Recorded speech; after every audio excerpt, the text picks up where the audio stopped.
Welcome to the Institutional Review Board for the Social and Behavioral Sciences Research Education Talk on Writing an Informed Consent Form. At the IRB, a common question we get from researchers is, how do you write a consent form? That's why today we're going to go over the requirements from the federal regulations and give you tips on writing a consent form. The United States Department of Health and Human Services has regulations for the protection of human subjects in research. The complete regulations can be found at 45 CFR Part 46, Section 116, but we're going to break down and simplify the regulations regarding informed consent here. The initial part of the regulations includes a list of concepts as general requirements for informed consent that the researcher should keep in mind, and these concepts can be divided into two groups: general requirements for informed consent and general requirements for the consent process. The first group of general requirements falls under concepts that the researcher should keep in mind while writing the consent form. These are all pretty common sense ideas. The consent form should be easy to read, should not contain exculpatory language, and should help to facilitate understanding. When writing your consent form, it's important to consider the participant pool that will be your audience. For example, if you're enrolling medical students, it's appropriate to have a higher reading level than if you were enrolling minors. Please keep in mind that the reading level for the general population is not the same as the reading level for the academic community. Next, while writing the consent, think of it more as the game plan for the study. The consent form is not a contract, and the language used in the form should not appear to communicate that the participant is giving up their rights in any way to seek legal action in the future. By signing the form, the participant is conveying that they feel comfortable, understand the study, and that they agree to participate.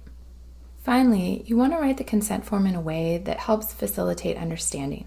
For example, if you have a complex study that creates a long consent form, structure the document with a short summary section that has key points at the beginning and then goes into more detail about the study further on in the form. The second group of general requirements falls under concepts that the researcher should keep in mind when interacting with the participant during the consent process. Please remember that consent should be obtained before any research activities. Potential participants should have time to think about the study before they make a decision.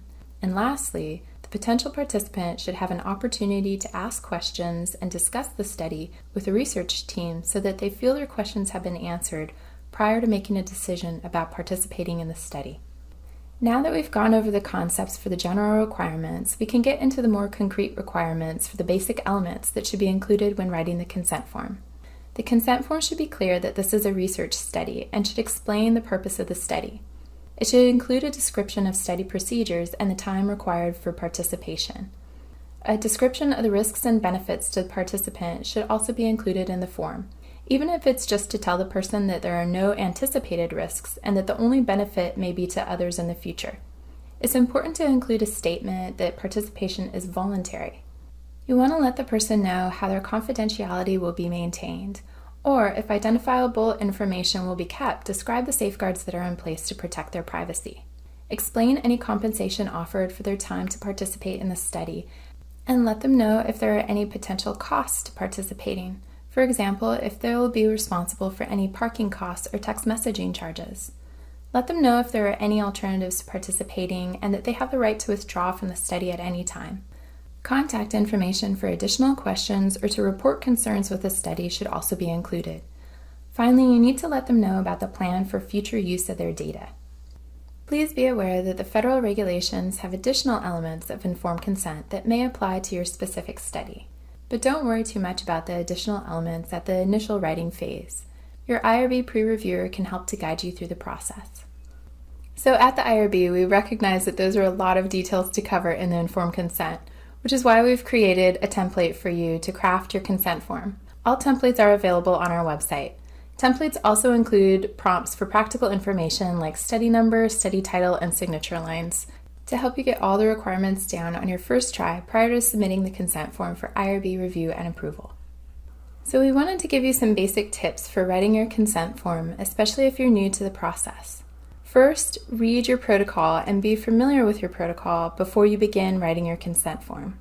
Next, use the templates on our website to help guide you through the process. You want the consent form to be easy to read for your participant population. And if you're running into a situation where you have a hard time switching from an academic style of writing to a more common lay style of writing, then just write the form in your own words and leave it for a couple of days, and then go back and read it out loud and make edits. You can also read through the consent form with a friend and make edits based on their questions. You can include pictures, tables, or diagrams to your consent form as well if that helps to explain your study. And lastly, and probably most importantly, listen to the IRB staff member that's helping you with the pre-review. They have seen a lot of consent forms and they can be a good resource. If you have any questions about writing consent forms, please reach out to us. We're here to help you.